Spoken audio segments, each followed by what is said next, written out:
आपको ज्ञात होगा, पूर्ववर्ती कांग्रेस की सरकार ने आनन फानन में जिले बनाए।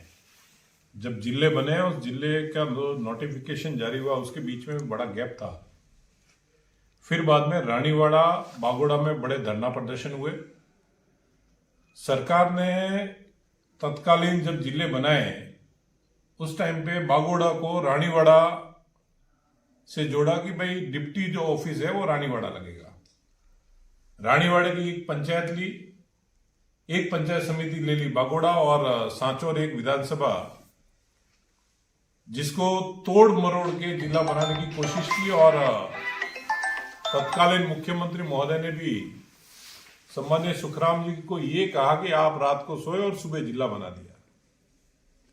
तकनीकी पहलुओं को देखे बिना, लोगों को विश्वास में लिए बिना, और जो जनता है उस जनता को जो उनकी आपत्ति थी उस आपत्ति को सुने बिना ये जो जिले बनाए, उन जिलों को भारतीय जनता पार्टी ने और भारतीय जनता पार्टी के कार्यकर्ताओं ने भी कहा कि इसकी समीक्षा करके ये जो निरस्त जिले हुए, इन जिलों को वापस पुनर्गठित किए जाए।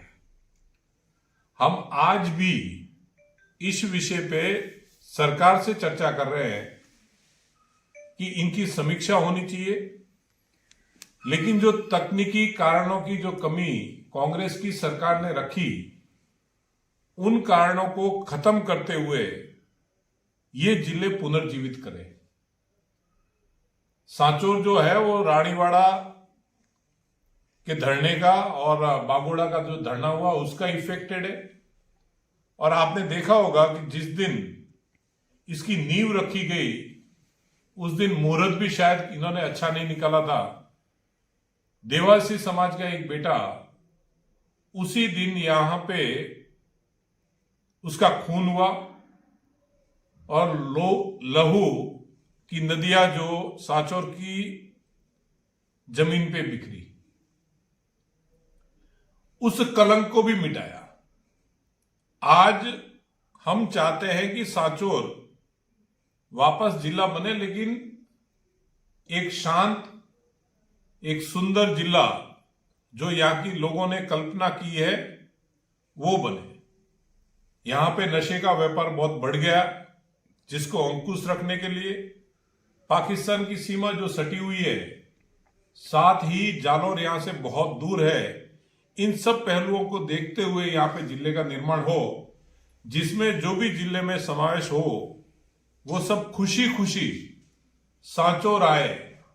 कोई ये ना कहे कि नहीं हम सांचौर नहीं जाएंगे, सब ये कहे कि सांचौर अच्छा है।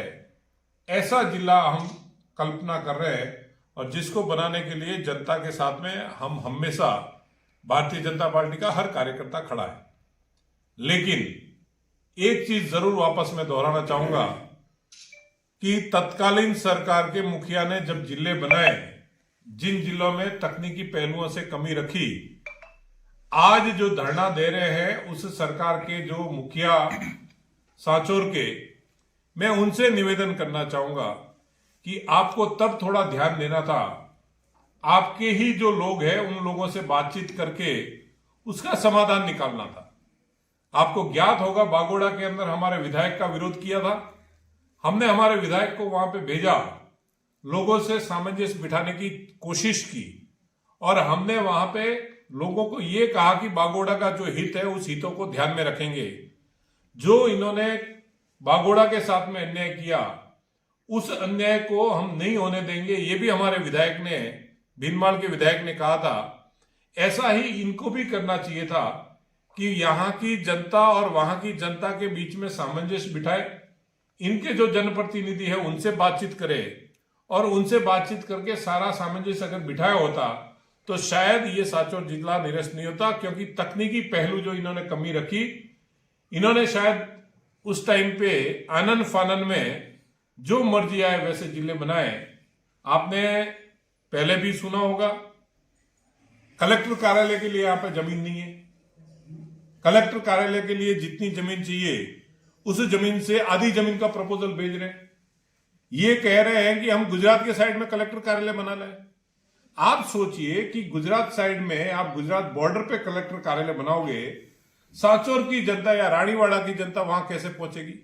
ये सारे पहलू इनको ध्यान में रखने चाहिए थे, जिसको इन्होंने ध्यान में नहीं रखा। इस वजह से, इनकी वजह से ये जो जिला है निरस्त हुआ है, ना कि वर्तमान सरकार की वजह से निरस्त हुआ है। मैं इतना जरूर आपको विश्वास दिलाता हूं, भजनलाल जी की सरकार में जनता के हितों को हमेशा ऊपर रखेंगे और जनता के हितों को ऊपर रखते हुए सांचौर को न्याय दिलवाने के लिए, सांचौर के साथ में सांचौर की सेवा करने के लिए हम लोग सब तत्पर है और वो हम करके दिखाएंगे।